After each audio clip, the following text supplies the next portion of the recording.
I got to spend a little bit of time with Cesar, our next speaker, at dinner last night.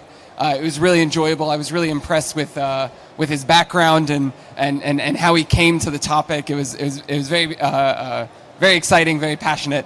So I'm really excited to hear his talk today. So please welcome Typeform's César.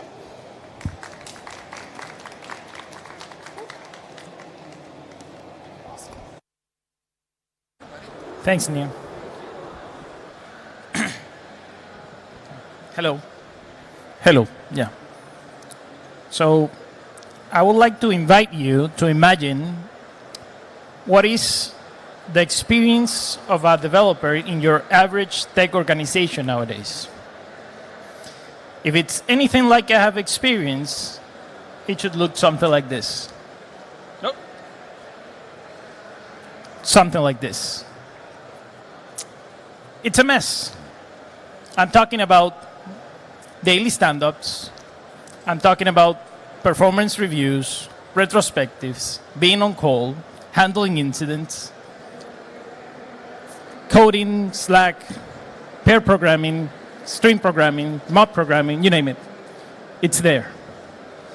So within this context, if a developer comes along with a great idea on how to improve your product, your engineering processes, or your business, how likely do you think it would be for the organization to listen?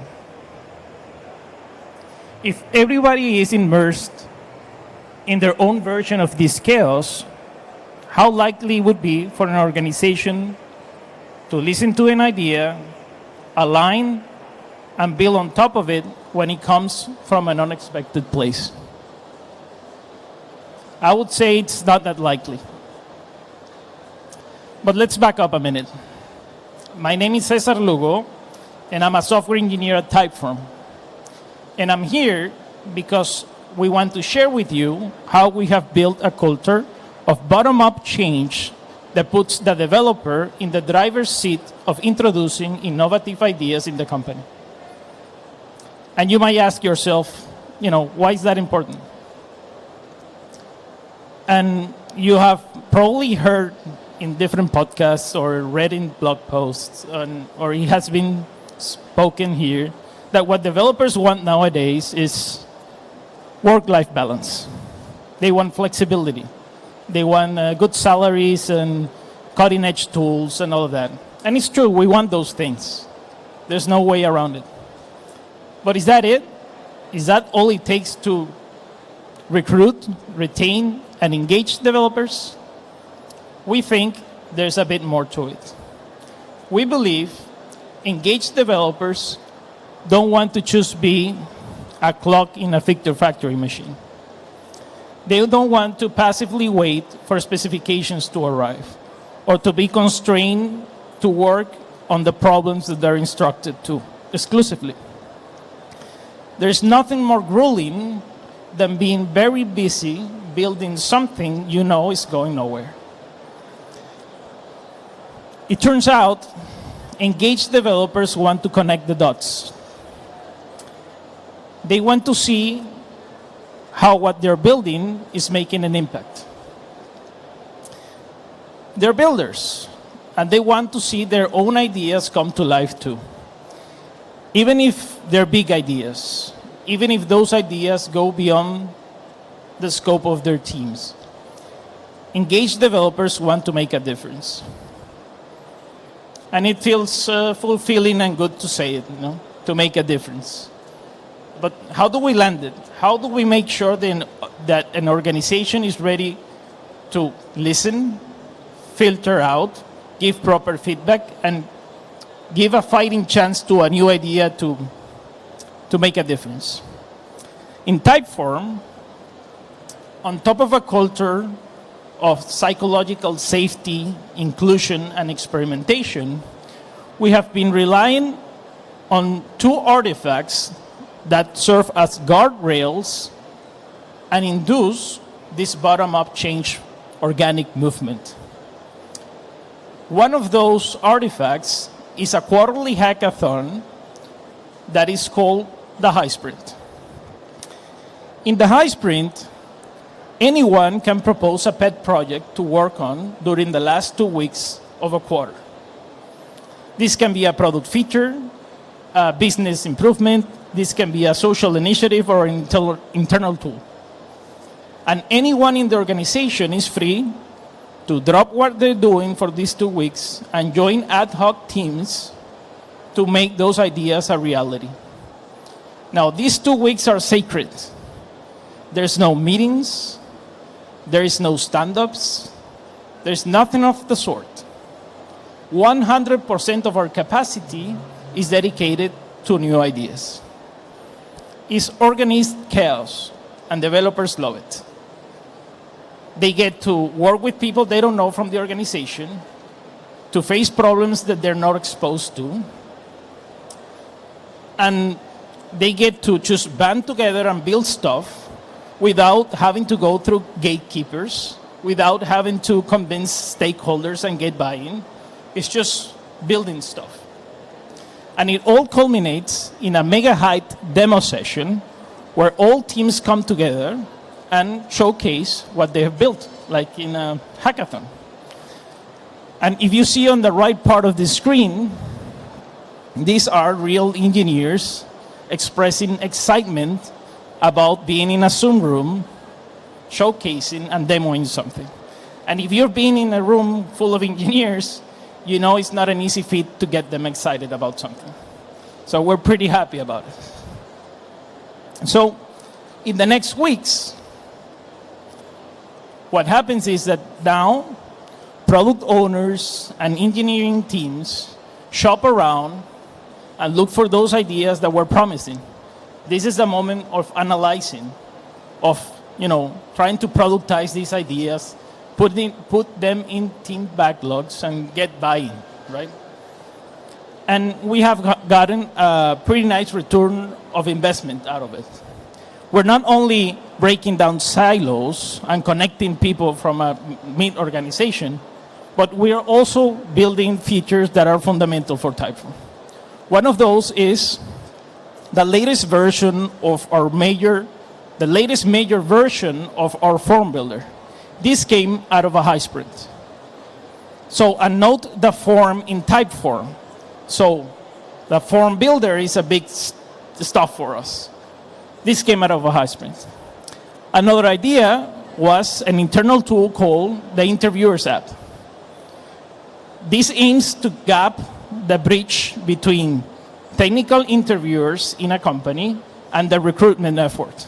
So this is an interface that stands in the middle of it so that recruiters can see which engineers are available, what type of interviews they can do, who they pair with in the last, and can keep scores and gives awards to engineers. So now we're making it visible and we're gamifying. So this has revolutionized the way that these two crucial parts of the company are working together. But the thing is, if there wasn't a Hive Sprint, I would bet that just trying to get the buy-in of stakeholders to build something like this, it would take more than 2 weeks to probably hear, yeah, we don't have time for that. You need to focus on what you're working on. But because of the Hive Sprint, we're reaping the benefits of these kinds of innovative ideas. So that's one of the two artifacts that we're using. The story of the second artifact is the story of an old problem in software development that you have probably faced yourselves. It's the problem of code quality, standardization, and keeping your code base tidy. Say you are a software developer that you're going around looking at your services, and you notice that logging is not consistent across the services that you maintain, making it very hard to debug in production. Or it could be error handling that is too sensitive in one service, missing altogether in the other, and you just need rework all around. It turns out that people are tired of having the same discussions about form versus feature in pull requests. Comments come around here saying, maybe this should be a standard, or maybe this should be consistent across the board. So in a context of a small organization, one engineer, a motivated engineer, could be enough to start going repo by repo and start improving it. Maybe it could be creating the code owners, or it could be applying linting across all of the repositories, or improving, logging, error handling, or that JIRAs are properly linked into pull requests. But in the context of a growing organization, where you have hundreds of repositories and dozens of teams, this goodwill is not enough. So in the face of this problem, our solution was the standards and proposal framework. Like in the Hive Sprint, in the standards and proposal framework, anyone can propose an engineering standard. A difference is that an engineering standard is aimed to have a big impact across all of the repositories. This means all teams might need to work on it. So we are very careful to have discussions and see which standards are approved to become official standards at Typeform. But once this is done, it becomes law. It's codified. So we have an internal tool that goes across all of our repositories and verifies the adoption of standards every day. And this tool, you might have guessed it, comes from a Hive Sprint. So what we do is we aggregate all of this information by teams and across the company, and we can say something like, we have an 81% of current standards adoption. And this can be engineering standards, this can be security standards, quality standards, infrastructure, architecture, anything of the sort. But essentially, what we're doing, or what these two tools have together, is that they both start with an idea. They both start with the idea of a single developer that wants to have an impact beyond their own scope. And what we're doing is we're making the unexpected expected. And we're making sure to do that not only by creating a suggestion box so that people drop in ideas, but by actually investing time and resources so that developers can make a difference.